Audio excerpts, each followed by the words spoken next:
जय माता रानी दोस्तों। माँ दुर्गा के 9 रूपों की कथा आज के इस वीडियो में हम आप सभी को सुनाने वाले हैं। दोस्तों, शास्त्रों के अनुसार सुख समृद्धि और अच्छे भविष्य के लिए न केवल नवरात्रि में बल्कि दुर्गा अष्टमी या प्रतिदिन माँ दुर्गा के 9 रूपों की पूजना जरूर करनी चाहिए। ज्यादातर घरों में माँ दुर्गा के किसी न किसी रूप में कुल देवी के रूप में पूजा की जाती है। ऐसे में यदि कोई व्यक्ति माँ दुर्गा के 9 रूपों की कथा नित्य नियमित रूप से सुनता है, उसकी सभी मनोकामनाएं पूर्ण होती हैं। अकाल मृत्यु और अनचाही विपत्तियां हमेशा के लिए समाप्त हो जाती हैं। देवी माँ की कृपा श्रोताओं पर सदा बनी रहती है। तो भक्तगण, आज मैं माँ दुर्गा के 9 रूपों की दुर्लभ और पौराणिक कथा सुनाने जा रही हूँ। तो आप सभी दोस्तों से इन कथा को बड़ी ही श्रद्धा और प्रसन्नचित मन से सुनिएगा। यदि आप इस पवित्र कथा को सुन रहे हैं तो पूरा सुनिएगा। कथा को आधा अधूरा छोड़कर जाने से माँ दुर्गा का अपमान माना जाएगा। प्रिय श्रोताओं, माँ के चरणों का ध्यान करते हुए कथा का रसपान करें। माता दुर्गा के प्रथम रूप माँ शैलपुत्री की कथा। माँ दुर्गा अपने पहले स्वरूप में शैलपुत्री नाम से पूजी जाती हैं। पर्वतराज हिमालय की पुत्री होने के कारण इनका नाम शैल पड़ा। अपने पूर्व जन्म में यह प्रजापति दक्ष की कन्या के रूप में उत्पन्न हुई थी। तब इनका नाम सती था। इनका विवाह भगवान शिव से हुआ था। एक बार प्रजापति दक्ष ने बहुत ही बड़ा विशाल यज्ञ किया, जिसमें उन्होंने समस्त देवताओं को निमंत्रण दिया, अपितु उन्होंने शिव जी को निमंत्रण नहीं दिया। देवी सती ने जब सुना कि उनके पिता एक अत्यंत विशाल यज्ञ का अनुष्ठान कर रहे हैं, तब वहां जाने के लिए उनका मन विचलित हो उठा। अपनी यह इच्छा उन्होंने भगवान शिव को बताई। तब भगवान शिव ने कहा कि हे प्रिय, प्रजापति दक्ष ने किसी कारणवश हमसे रुष्ट हैं। अपने यज्ञ में उन्होंने समस्त देवताओं को निमंत्रण दिया है, किंतु हमें जानबूझकर नहीं बुलाया है। ऐसी स्थिति में तुम्हारा वहां जाना किसी भी प्रकार से अच्छा नहीं होगा। भोलेनाथ के इस उपदेश से सती का मन शांत नहीं हुआ। पिता का यज्ञ देखने और वहां पर जाकर माता और बहनों से मिलने की उनकी व्यग्रता किसी भी प्रकार से कम नहीं हो सकी। माता सती के हठ को देखकर शिवजी कुछ नहीं कर सके और माता सती पिता के घर पहुंच गई। पिता के घर पहुंचकर उन्होंने देखा कि कोई भी उनके आदर और प्रेम से बातचीत नहीं कर रहा। केवल उनकी माता ने ही उन्हें स्नेह से गले लगाया। परिजनों के इस व्यवहार से देवी सती को बहुत दुख हुआ। उन्होंने यह देखा कि वहां भगवान शिव के प्रति तिरस्कार का भाव भरा हुआ है। दक्ष ने उनके प्रति कुछ अपमानजनक शब्द भी कहे। यह सब देखकर माता सती का हृदय ग्लानि और क्रोध से संतप्त हो गया। उन्होंने सोचा कि परमेश्वर भोलेनाथ की बात न मानकर यहाँ आकर मैंने बहुत बड़ी गलती की है। वह अपने पति भगवान शिव के इस अपमान को न सह सके और उन्होंने अपने इस रूप को तत्काल वहीं योग अग्नि द्वारा जलाकर भस्म कर दिया। वज्रपात्र के समान इस दारुण दुखद खतना को सुनकर शिवजी क्रुद्ध हो गए। उन्होंने अपने गणों को भेजकर दक्ष के उस योग का पूर्ण विध्वंस कर दिया। सती ने अग्नि द्वारा अपने शरीर को भस्म कर दिया। अगले जन्म में शैलराज हिमवान की पुत्री के रूप में जन्म लिया। वह शैलपुत्री के नाम से विख्यात हुई। पार्वती हेमवती उन्हीं नाम से है। प्रिय भक्तगणों, इस जन्म में भी शैलपुत्री देवी का विवाह भगवान शिव के साथ ही हुआ है। ऐसा कहा जाता है कि नवरात्रि के प्रथम दिन यानी प्रतिपदा के दिन जो भी भक्तगण माँ शैलपुत्री के दर्शन करता है, उनकी कथा को सुनता है, तो उनके समस्त वैवाहिक जीवन के कष्ट दूर हो जाते हैं। माँ शैलपुत्री का वाहन वृषभ है। उनके बाएं हाथ में कमल और दाएं हाथ में त्रिशूल रखता है। प्रिय भक्तगणों, प्रेम से बोलिए माता शैलपुत्री की जय। ब्रह्मचारिणी की बड़ी ही दुर्लभ तथा पौराणिक कथा। दोस्तों, ब्रह्मचारिणी देवी का स्वरूप पूर्ण ज्योतिर्मय एवं अत्यंत ही भव्य है। उनके दाहिने हाथ में जप की माला और बाएं हाथ में कमंडल रहता है। अपने पूर्व जन्म में जब यह हिमालय के घर पुत्री के रूप में उत्पन्न हुई थी, तब नारद जी के उपदेश से उन्होंने भगवान शंकर जी को पति के रूप में प्राप्त करने के लिए अत्यंत ही कठिन तपस्या की थी। इसी दुष्कर तपस्या के कारण इन्हें तपछारी अर्थात ब्रह्मचारिणी के नाम से भी जाना जाता है। 1000 वर्ष उन्होंने केवल फल फूल खाकर व्यतीत किए, 100 वर्षों तक केवल शाक से निर्वाह किया और कुछ दिनों तक कठिन उपवास रखते हुए खुले आकाश के नीचे वर्षा और धूप के भयानक कष्ट सहे। इस कठिन तपस्या के बाद 3000 वर्षों तक केवल जमीन पर टूटकर गिरे हुए बेलपत्रों को खाकर वह भगवान शिव जी की आराधना करती रहीं। इसके बाद उन्होंने सूखे बेलपत्र को खाना भी छोड़ दिया। कई हजार वर्षों तक निर्जल और निराहार रहकर तपस्या करती रहीं। प्रिय भक्तगणों, पत्तों को भी खाना छोड़ देने के कारण उनका नाम अपर्णा भी पड़ गया। इनकी इसी तपस्या से तीनों लोकों में हाहाकार मच गया। देवता, ऋषि, सिद्धगण, मुनि सभी ब्रह्मचारिणी देवी की इस तपस्या को अभूतपूर्व बतलाते हुए उनकी सराहना करने लगे। अंत में पितामह ब्रह्मा जी ने आकाशवाणी के द्वारा उन्हें संबोधित करते हुए प्रसन्न स्वर में कहा, हे देवी, आज तक किसी ने भी ऐसी कठिन तपस्या नहीं की थी। ऐसे तपस्या से ही संभव था। तुम्हारे इस अलौकिक कृत्य की चतुर्दिक सराहना हो रही है। तुम्हारे मनोकामना परिपूर्ण होगी। भगवान चंद्रमौली शिव जी तुम्हें पति के रूप में प्राप्त होंगे। अब तुम तपस्या से विरत होकर घर लौट जाओ। शीघ्र ही तुम्हारे पिता तुम्हें बुलाने आ रहे हैं। प्रिय भक्तगणों, माँ ब्रह्मचारिणी के इस कठोर तपस को देखते हुए भगवान शिव जी ने कई बार उनकी परीक्षा भी ली। उस परीक्षा में देवी माँ उत्तीर्ण हुई और इससे प्रसन्न होकर महादेव भगवान भोलेनाथ ने माता ब्रह्मचारिणी को अपनी अर्धांगिनी स्वीकार किया, उन्हें आशीर्वाद दिया तथा उनसे विवाह किया। माँ दुर्गा का यह दूसरा स्वरूप श्रोताओं और श्रद्धों की अत्यंत फल देने वाला है। माता ब्रह्मचारिणी की जय हो। ओम नमः शिवाय। दोस्तों, माँ चंद्रघंटा की पौराणिक कथा। अपनी कठोर तपस्या से भगवान शिव को वापस जीतने के बाद देवी पार्वती राजा के महल में लौट आई। राजा हिवा और देवी मैनावती अपनी पुत्री को अपनी तपस्या में सफल देखकर बहुत प्रसन्न होते हैं। शिव और पार्वती के विवाह का दिन आ गया। सभी देवता इस बात से बहुत ही खुश थे कि उनके भगवान का विवाह हो रहा है। भगवान शिव के सभी गण उनकी बारात के साथ राजा हिवा के महल में गए। वहाँ तो भोलेनाथ हैं, उनका नाम ही शिव है, जो सुविधा को धारण करते हैं। उन्हें बाहरी दिखावे और औपचारिकताओं के पालन की कोई परवाह नहीं थी। वह जैसे थे वैसे ही विवाह के लिए आगे बढ़े। वासुकी और तक्षक जैसे सबसे भयानक सांपों के साथ उनकी माला कंदन बंद और बालियाँ थीं। उनके बाल उलझे हुए थे और उनका पूरा शरीर शमशान की राख में से ढका हुआ था। उन्होंने अपने 5 सिर प्रकट किए। वह प्रभावशाली, उग्र और तीव्र दिख रहे थे। यह बारात में राजसी घोड़े पर सवार अन्य लोगों के विपरीत एक बैल पर सवार होकर आए थे। मैना देवी माता पार्वती की माँ, जो अपनी दामाद पर नज़र डालने की उम्मीद से प्रतीक्षा कर रही थी, भगवान शिव के प्रकट होने पर हैरान और निराश हो गई। उनका रूप न केवल अरुचिकर था, बल्कि वे अत्यंत अनियंत्रित और विचित्र रूपों से घिरे हुए थे।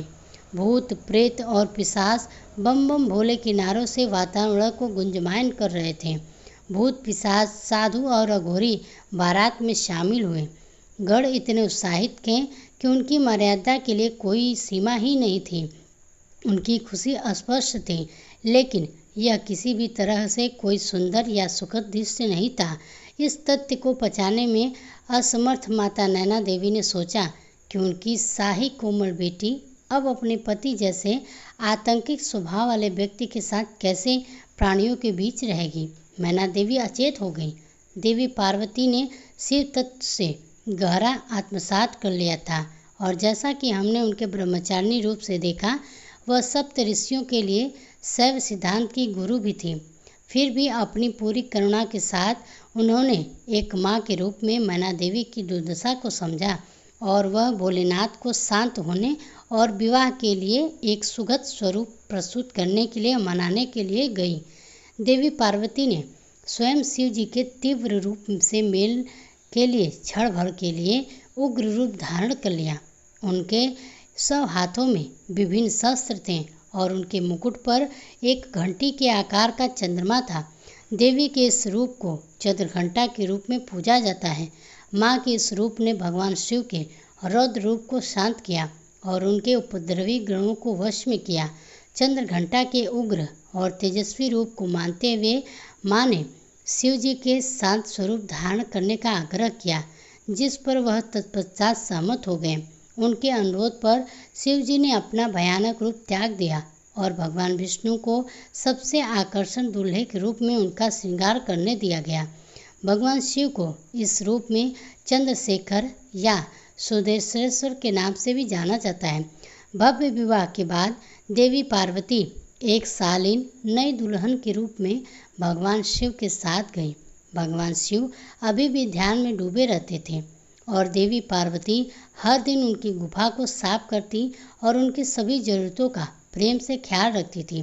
धीरे धीरे देवी पार्वती ने कैलाश पर अपना नया घर स्थापित कर लिया। इस बीच तारकासुर बेचैन हो रहा था।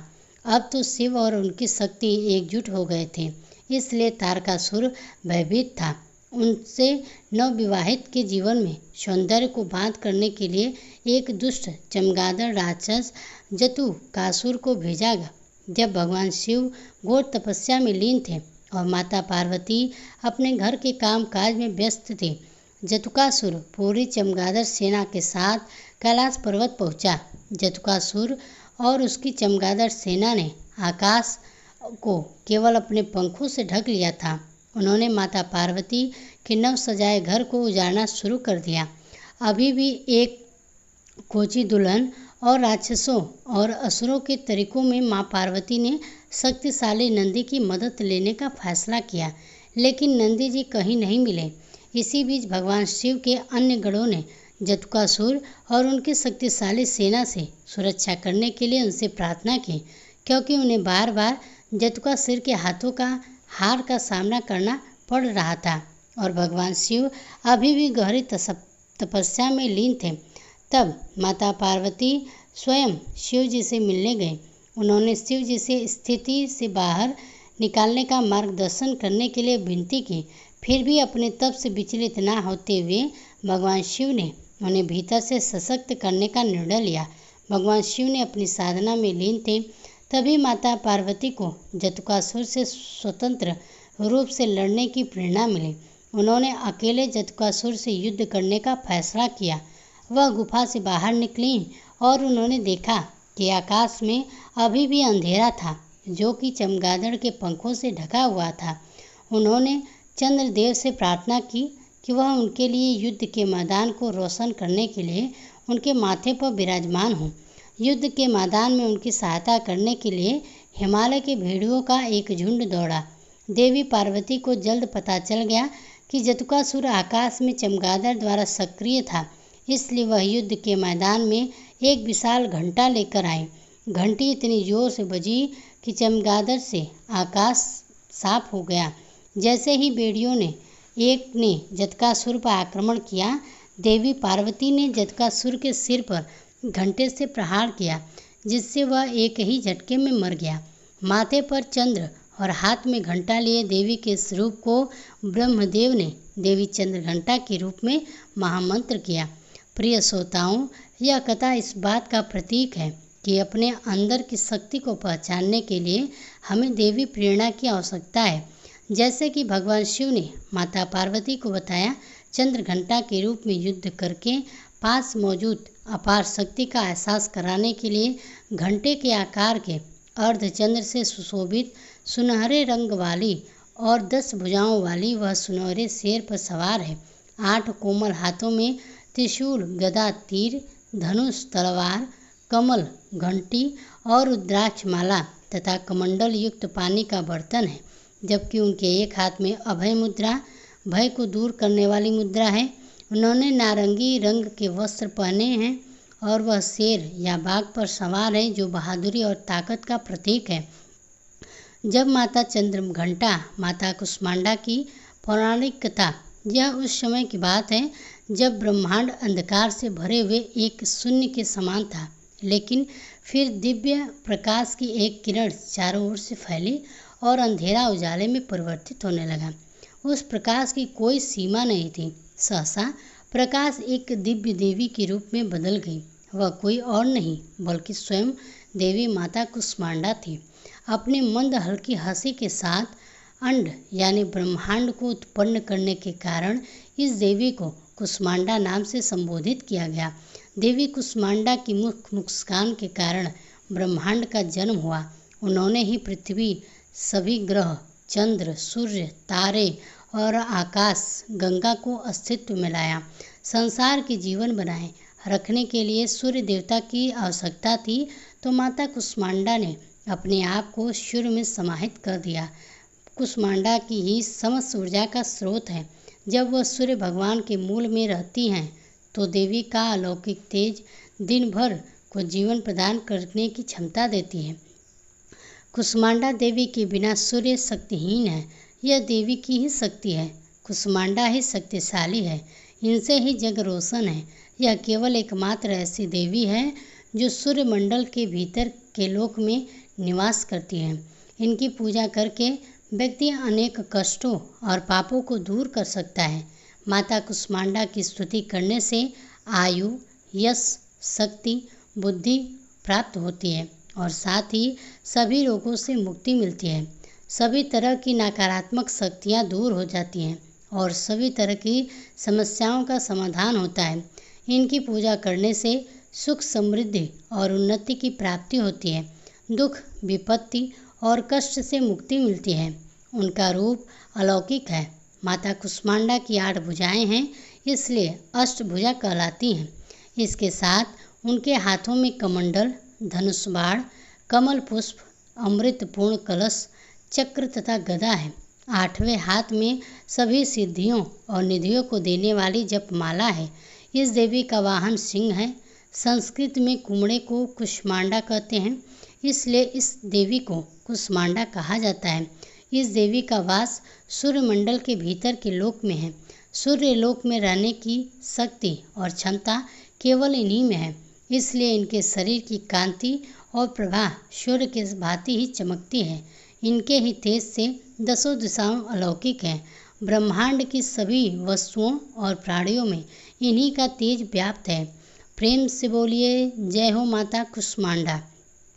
दोस्तों, अब स्कंद माता की पौराणिक कथा। जब राजा दक्ष के यज्ञ में माता सती अग्नि कुंड में कूदकर भस्म हो गई, तब शिव जी विलाप करते हुए गहरी तपस्या में लीन हो गए। इससे सृष्टि शक्तिहीन हो गई। असुरों ने इस मौके का लाभ उठाया और पौराणिक कथाओं में वर्णित है कि एक असुर जिसका नाम तारकासुर था, उसने अपनी कठोर तपस्या से ब्रह्मा जी को प्रसन्न कर अमर होने का वरदान मांगा। तब ब्रह्मा जी ने कहा, हे तारकासुर, इस धरती पर जिसका जन्म हुआ है उसका मरना निश्चित है। कोई भी अमर नहीं हो सकता। तुम कोई और वरदान मांगो।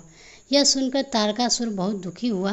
कुछ देर सोचने के बाद तारकासुर ने कुटिल मुस्कान के साथ कहा, हे भगवान, मुझे यह वरदान दीजिए कि मेरी मृत्यु भगवान शिव के पुत्र के हाथों हो।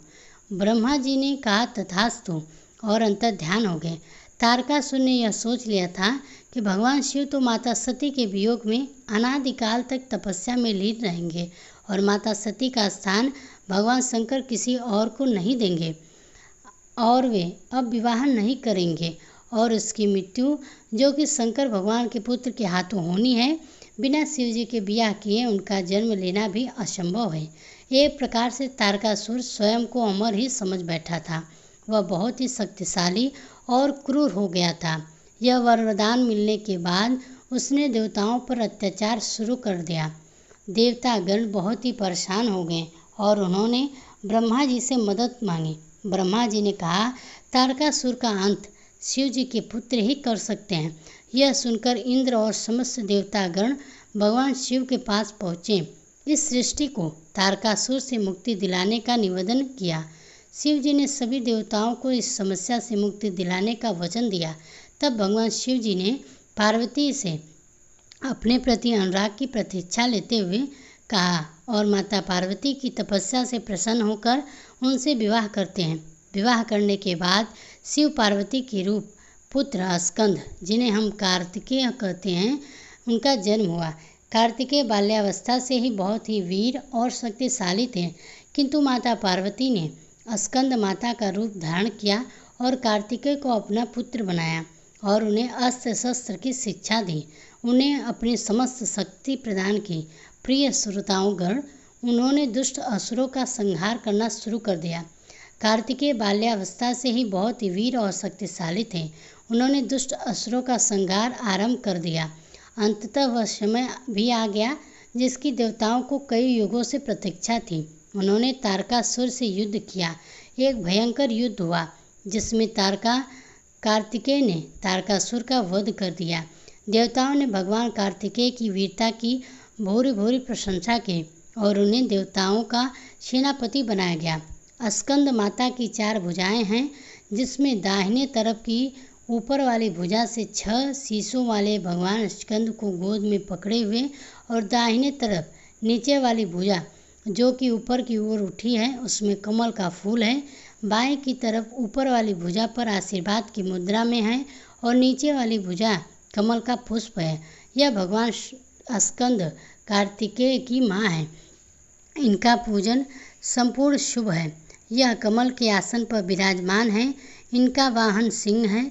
इसी कारण इन्हें पद्मस देवी भी कहा जाता है। स्कंद माता सूर्यमंडल की अधिष्ठात्री देवी हैं।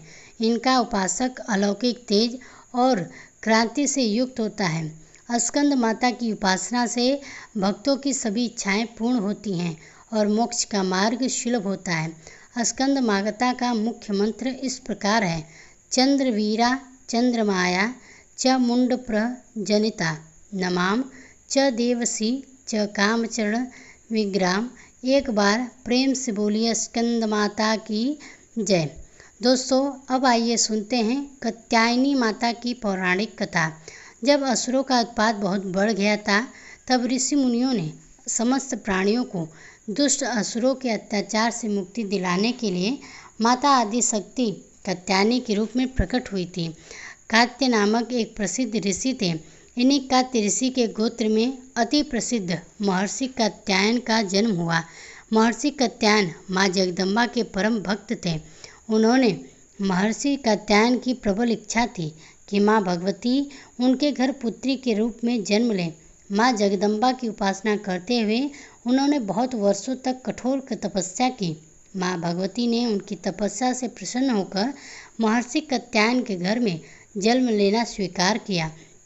अश्विन कृष्ण चतुर्थी को यह महर्षि कात्यायन की पुत्री के रूप में माँ जगदम्बा का जन्म हुआ। जन्म के उपरांत कात्यायन ऋषि ने माता आदिशक्ति की विधिवत पूजा का आयोजन किया। शुक्ल सप्तमी, अष्टमी और नवमी तक 3 दिन उन्होंने कात्यायन ऋषि की पूजा ग्रहण करके दशमी को महिषासुर का वध किया। महिषासुर का वध करने के पश्चात समस्त देव मानव लोकों में माँ दुर्गा की जय जयकार करने लगे। कात्यायन ऋषि की पुत्री होने के कारण यह माताजी कात्यायनी के नाम से विख्यात हुई। इनसे जुड़ी एक दूसरी कथा और भी है। इस कथा के अनुसार महर्षि कात्यायन ने सर्वप्रथम माँ कात्यायनी की पूजा की। इसी कारण यह कात्यायनी कहलाई। माँ कात्यायनी अपने भक्त को निश्चित फल प्रदान करती हैं। भगवान कृष्ण को पति के रूप में पाने के लिए ब्रज की गोपियों ने इन्हीं की पूजा काल यमुना के तट पर की थी। यह ब्रज मंडल की अधिष्ठात्री देवी के रूप में प्रतिष्ठित भगवान श्री कृष्ण ने भी माता कात्यायनी की पूजा की थी। इनका स्वरूप अत्यंत भव्य और दिव्य है। इनका वर्ण सोने के समान चमकीला और उज्ज्वल है। इनकी 4 भुजाएं हैं। माता जी की दाहिनी तरफ का ऊपर वाला हाथ अभय मुद्रा में है तथा नीचे वाला वर मुद्रा में है। बाएं तरफ के ऊपर वाले हाथ में तलवार और नीचे वाले हाथ में कमल पुष्प सुशोभित है। इनका वाहन सिंह है। इनकी भक्ति को परिपूर्ण आत्मदन करने वाले ऐसे भक्त को सहज भाव से माँ कात्यायनी के दर्शन प्राप्त होते हैं। माँ कात्यायनी की भक्ति और उपासना द्वारा मनुष्य को बड़ी ही सबलता से अर्थ, धर्म, काम और मोक्ष की प्राप्ति होती है। उसके रोग, शोक, संताप, भय आदि सर्वथा नष्ट हो जाते हैं। तो दोस्तों एक बार फिर से प्रेम से बोलिए जय माता दुर्गा, जय माता शेरावाली। ओम नमः शिवाय। माता कालरात्रि की पौराणिक कथा। दोस्तों पौराणिक कथाओं के अनुसार शुंभ, निशुंभ और रक्तबीज नामक 3 दुष्ट दैत्य थे। इन तीनों ने मिलकर तीनों लोकों में हाहाकार मचा दिया था। समस्त प्राणियों और देवताओं के सामने जीवन संकट उत्पन्न हो गया। इन दुष्ट दैत्यों के बल के आगे कोई भी अस्त्र शस्त्र नहीं टिक पा रहा था। अंत में परेशान होकर सभी देवतागण भगवान शिव के पास पहुँचे और उनसे समस्त प्राणियों और अपने प्राणों की रक्षा की गुहार लगाई। भगवान शिव ने देवताओं की व्यवस्था को समझते हुए उन्हें शीघ्र ही इस संकट से मुक्ति दिलाने का एवं समस्त प्राणियों की सुरक्षा का वचन दिया। शिव जी को पता था कि इन दैत्यों का संहार माता पार्वती ही कर सकती हैं। तत्पश्चात भगवान शिव ने माता पार्वती से कहा कि हे देवी, आप आदि शक्ति जगत जननी हैं। आपकी तेज का सामना तीनों लोकों में कोई नहीं कर सकता। आप इस दुष्ट राक्षसों का वध करके इस सृष्टि की रक्षा करें। शिव जी की आज्ञा पाकर माता पार्वती ने दुर्गा देवी का रूप धारण किया और शुंभ, निशुंभ एवं रक्तबीज का वध करने निकल पड़ी। मगर उन दानवों को समाप्त करने के एक विकराल समस्या थी। रक्तबीज को यह वरदान मिला हुआ था कि जहाँ भी उनके रक्त की एक भी बूंद नीचे गिरेगी, वहाँ रक्तबीज जैसा दूसरा दानव उत्पन्न हो जाएगा, जिसके कारण उसका वध करना अत्यंत ही कठिन हो जाता है। माँ दुर्गा ने दानवों की सेना का संहार करना आरंभ कर दिया। भीषण युद्ध हो रहा था। ऐसा लगता था जैसे पृथ्वी रक्त से लाल हो जाएगी। माँ दुर्गा अपने सिंह पर सवार होकर के दानवों के दल में प्रलय मचा रही थी। उनकी रुद्र रूप को देखकर दानव भय से काँप रहे थे। चारों तरफ रक्त और लाशों के ढेर लग गया था। सभी दानव काल के गले में समा गए, मगर असली कार्य तो रक्त बीज का वध करना था। प्रिय श्रोताओं, माँ दुर्गा जब भी रक्त बीज का प्रहार करती, वह हंसने लगता और जहाँ भी धरती पर उसका रक्त गिरता, सैकड़ों रक्त बीज पुनः उठकर माता से युद्ध करने लगते। माता समझ गई कि इसका वध करने के लिए इसका रक्त भूमि पर नहीं गिरने देना है। आदि शक्ति माता दुर्गा ने उसी क्षण अपने तेज से माँ कालरात्रि को उत्पन्न किया और जैसे ही माँ दुर्गा ने रक्त बीज का सिर काटा, कालरात्रि ने उसका रक्त नीचे गिरने से पहले ही अपने मुख में भर लिया और दूसरा रक्त बीज उत्पन्न ही नहीं हो सका। इस प्रकार माँ दुर्गा के स्वरूप कालरात्रि प्रकट हुई और रक्त बीज का वध हुआ। तभी से माँ कालरात्रि देवी के 7वें स्वरूप में स्थापित हुई। प्रिय भक्तगणों, इस दिन जो भी साधक व्रत करता है और माता की कथा का श्रवण करता है, उनका पूजन करता है, उसके लिए ब्रह्मांड की समस्त सिद्धियों का द्वार खुलने लगता है। उसके समस्त पापों और विघ्नों का नाश हो जाता है। उसे अभय पूर्ण की प्राप्ति होती है। माँ कालरात्रि दुष्टों का विनाश करने वाली कालरात्रि देवी दुर्गा का ही एक रूप है, जिसे दैत्य रक्त बीज के वध के लिए माता ने अपने तेज से उत्पन्न किया था। माँ दुर्गा की 7वीं शक्ति कालरात्रि के नाम से जानी जाती है। इनका शरीर रंग काला है, जो अंधकार का प्रतीक है। इनके बाल बिखरे हुए हैं, जो इनकी उग्रता का प्रतीक है। इनके गले में बिजली की माला है, जो कि इनकी शक्ति का प्रतीक है। इनकी 3 आँखें हैं, जो इनके ज्ञान और दृष्टि का प्रतीक है। इनके नासिका के स्वार से अग्नि भयंकर ज्वालाएं निकलती रहती हैं। इनकी वाहन दहक गदा है, उसके ऊपर उठे हुए दाहिने हाथ की वर मुद्रा से सभी को आशीष प्रदान करती हैं। दाहिने तरफ का नीचे वाला हाथ अभय मुद्रा में है। बाईं तरफ के ऊपर वाले हाथ में लोहे का काट और नीचे वाले हाथ में कड़क कटार है। माँ कालरात्रि का स्वरूप देखने में अत्यंत भयानक है, लेकिन यह सदैव शुभ फल देने वाली है। इसी कारण इनका नाम शुभकरी भी है। अतः भक्तों को किसी प्रकार से भी भयभीत और आतंकित होने से कोई आवश्यकता नहीं है। यह माता पूर्णतः ममतामयी है। तो बोलिए प्रेम से जय माता काली। ओम नमः शिवाय। प्रिय भक्तगणों, अब आइए सुनते हैं माता काली की दूसरी कथा। ओम नमः शिवाय। जय माता काली। माता गौरी की पौराणिक कथा। पौराणिक कथाओं के अनुसार माता महागौरी का जन्म हिमालय राज के घर हुआ था। कहा जाता है कि भगवान शिव ने अपनी पहली पत्नी देवी सती की मृत्यु के कारण गहरी तपस्या में ध्यान में चले गए थे। भगवान शिव ने अपने ध्यान से बाहर आने के से इनकार कर दिया। कई वर्षों तक सभी सांसारिक मामलों से दूर रहे। इसी बीच तारकासुर नामक एक राक्षस देवताओं को परेशान कर रहा था।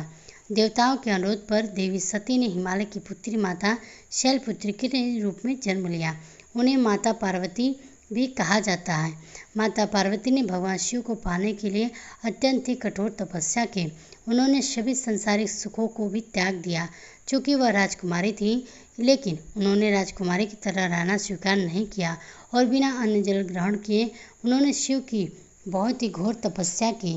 कहा जाता है कि माता पार्वती की घोर तपस्या के कारण ही उन्हें माता ब्रह्मचारिणी के नाम से जाना जाता है। हजारों वर्ष बीत गए, लेकिन माता पार्वती ने हार नहीं मानी। ठंड, बारिश और तूफान से लड़ते हुए उन्होंने कुछ भी खाने या पीने से इनकार कर दिया। इससे उनकी त्वचा काली पड़ गई और उनके शरीर भी धूल, मिट्टी, पत्ते आदि से ढक गया। इस गंभीर तपस्या के कारण माँ पार्वती ने अपनी सारी चमक खो दी और बेहद कमज़ोर हो गई। अंत में लंबे समय के बाद भगवान शिव ने उनकी तपस्या पर ध्यान दिया। उन्होंने उनकी भक्ति की परीक्षा भी ली और यह महसूस किया कि वह वास्तव में सती का ही स्वरूप है। भगवान शिव माता पार्वती से विवाह करने के लिए तैयार हो गए, क्योंकि वह कमज़ोर हो चुकी थी और सभी प्रकार की गंदगी से ढकी हुई थी। भगवान शिव ने उन्हें शुद्ध बनाने का फैसला किया। उन्होंने अपने बालों से बहने वाली गंगा के पवित्र जल से माता पार्वती पर गिरा दिया। इस पवित्र जल से माता पार्वती की शरीर के सारे गंदगी धो डाले और उनकी खोई हुई चमक उन्हें वापस प्राप्त हुई। जैसे ही शुद्ध और पवित्र जल उन पर गिरा, उनकी त्वचा में अपनी चमक वापस पा ली और वे उत्कृष्ट चमकदार आभा में बदल गया। उनका रंग चंद्रमा की चमक के समान उज्जवल हो गया, जिससे महादेव ने उनका नाम महागौरी रखा। तभी से उनका नाम महागौरी पड़ गया, जो दुधिया सफ़ेद रंग और वर्ण वाली थी। शंख, चक्र, गदा और कुंद फूल सफ़ेदी उनके सुंदर उत्तम सौंदर्य का मुकाबला नहीं कर सकती। शुद्ध सफ़ेद साड़ी से लिपटी हुई हीरे जड़ित आभूषण से सुसज्जित एक सफ़ेद बैल पर भव्य रूप से बैठी हुई वह हजारों सूर्य की चमक से चकाचौंध हो रही थी। चतुर्भुजी यानी कि 4 भुजाओं वाली होने के कारण वह 2 हाथों में एक त्रिशूल और एक डमरू रखती हैं, जबकि उनके अन्य 2 हाथों में अभय और वर मुद्रा है। प्रशंसनीय महागौरी की पूजा उनके भक्तों की आत्मा को शुद्ध करने और उनके पापों तथा अशुद्धियों को धोने की क्षमता के लिए की जाती है। उनकी पूजा तथा कथा का श्रवण करने से सभी प्रकार के कष्ट दूर हो जाते हैं और अमोघ फल की प्राप्ति होती है। वैवाहिक जीवन सुखमय होता है, धनेश्वर की प्राप्ति होती है। एक बार प्रेम से बोलिए जय महागौरी, ओम नमः शिवाय।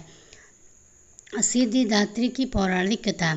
एक समय पर जब सृष्टि में अंधकार छा गया, तब एक दिव्य शक्ति ने जन्म लिया, जो महाशक्ति के अलावा और कोई नहीं था। देवी शक्ति ने ब्रह्मा, विष्णु और महादेव की त्रिमूर्ति को जन्म दिया और तीनों लोगों को संसार के लिए अपने कर्तव्यों को निभाने के लिए अपनी भूमिका को समझने के लिए सलाह दी। उनके कहे अनुसार त्रिदेव एक महासागर के किनारे पर बैठ गए और कई वर्षों तक तपस्या की। तब माँ देवी ने सिद्धिदात्री के रूप में उन्हें दर्शन दिए और तीनों लोगों को अपनी शक्तियों के रूप में पत्नी दी, ताकि वे लोग उनकी मदद से सृष्टि रचना का कारोबार कर सकें। धीरे धीरे सृष्टि में जब सब कुछ निर्माण हुआ, तब माँ सिद्धिदात्री की कृपा से सृष्टि की रचना, पालन और संहार का कार्य संचालित हुआ। उस समय भगवान शिव ने माता सिद्धिदात्री की कठोर तपस्या करके 8 सिद्धियों को प्राप्त किया था। साथ ही माँ सिद्धिदात्री की कृपा से भगवान शिव का आधा शरीर देवी का हो गया। वह श्री अर्धनारीश्वर कहलाएं। माँ दुर्गा का यह अत्यंत शक्तिशाली स्वरूप है। इस ब्रह्मांड की शक्ति देवी दुर्गा है, जिन्होंने समय समय पर विभिन्न रूप धारण करके प्रकृति और सृष्टि के संरक्षण का कार्यभार संभाला। जब किसी दैत्य के सामने देवताओं के युद्ध कौशल कम पड़ जाया करते थे, तो स्वयं माँ आदिशक्ति भवानी सिद्धिदात्री अपने पुत्रों का रक्षण करती थी। माता सिद्धिदात्री देवी दुर्गा, जो न सिर्फ नारी शक्ति का स्वरूप हैं, बल्कि भक्तों की आस्था परम पात्र भी हैं। एक समय पर महिषासुर नामक एक भयंकर राक्षस ने चारों ओर हाहाकार मचा दिया। वह जहाँ पर मौत का नाच नचाता था, से भयभीत होकर ऋषियों ने यज्ञों में विघ्न उत्पन्न करते थे। महिषासुर को वरदान प्राप्त था कि कोई भी देव, पशु या नर उसका वध नहीं कर सकता, इसलिए स्वयं त्रिदेव भी उसे मारने से असमर्थ थे। निरंकुश दैत्य राज महिषासुर ने अपने वरदान को कवच के रूप में उपयोग करते हुए देवलोक में अपना आधिपत्य जमा लिया और देवों को वहां से निकलकर फेंक दिया।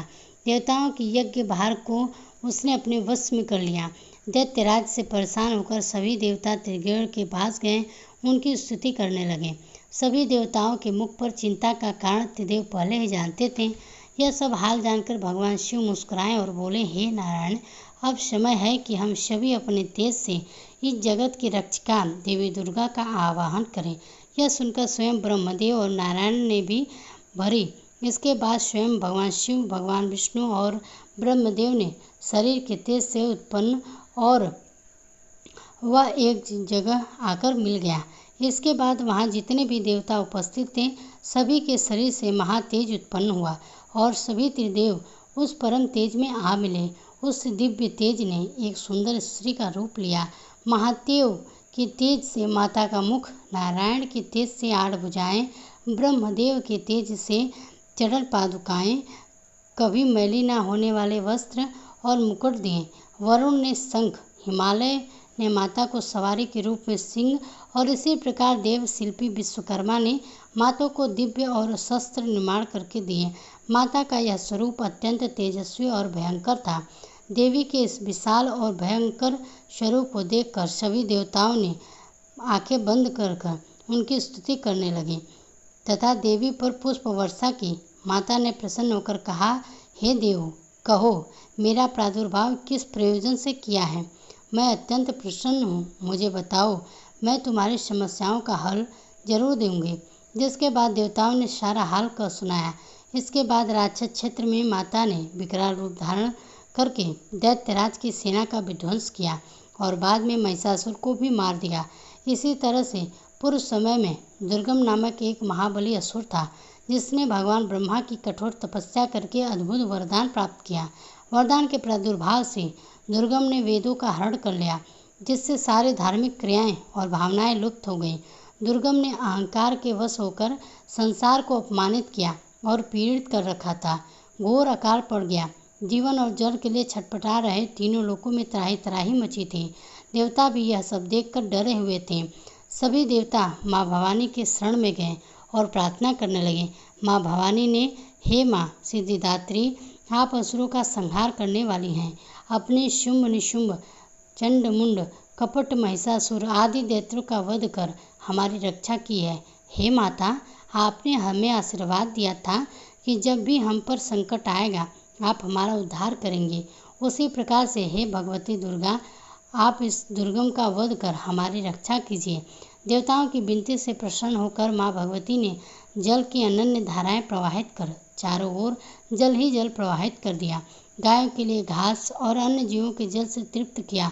समस्त संसार की रक्षा कर सुरक्षा चक्र का घेरा बनाकर स्वयं बाहर बैठ गई। दुर्गम ने जब यह सब देख चिंतित होकर देवी माँ पर असुरों की सेना ने आक्रमण कर दिया। तभी सुंदर सलोनी माँ भगवती ने अस्त्र शस्त्र से सुसज्जित होकर विराट रूप धारण करके समस्त असुरों का वध किया और त्रिशूल से दुर्गम का वध कर दिया। संसार में धर्म की स्थापना की। दुर्गम का वध करने के कारण माँ भगवती इस संसार में दुर्गा के नाम से विख्यात हुई। 9 दुर्गा में माँ सिद्धिदात्री अंतिम है। अन्य 8 दुर्गा की पूजा उपासना शास्त्रीय विधि के अनुसार करते हुए भक्त दुर्गा पूजा के 9वीं के दिन इनकी उपासना में प्रतिष्ठ होते हैं। इन सिद्धिदात्री माँ की उपासना पूर्ण फल देने वाली है। भक्तों और साधकों की लौकिक पलकों के सभी प्रकार की कामनाओं की पूर्ति होती है। जय माता दुर्गा। दोस्तों, आज की इस कथा को सुनाते समय अगर बोलने में कोई त्रुटि हो गई हो तो हम क्षमा प्रार्थी हैं। दोस्तों, अगर वीडियो पसंद आई हो तो वीडियो को एक लाइक ज़रूर कीजिएगा। साथ ही कमेंट बॉक्स में जय माता दी अवश्य लिखिए।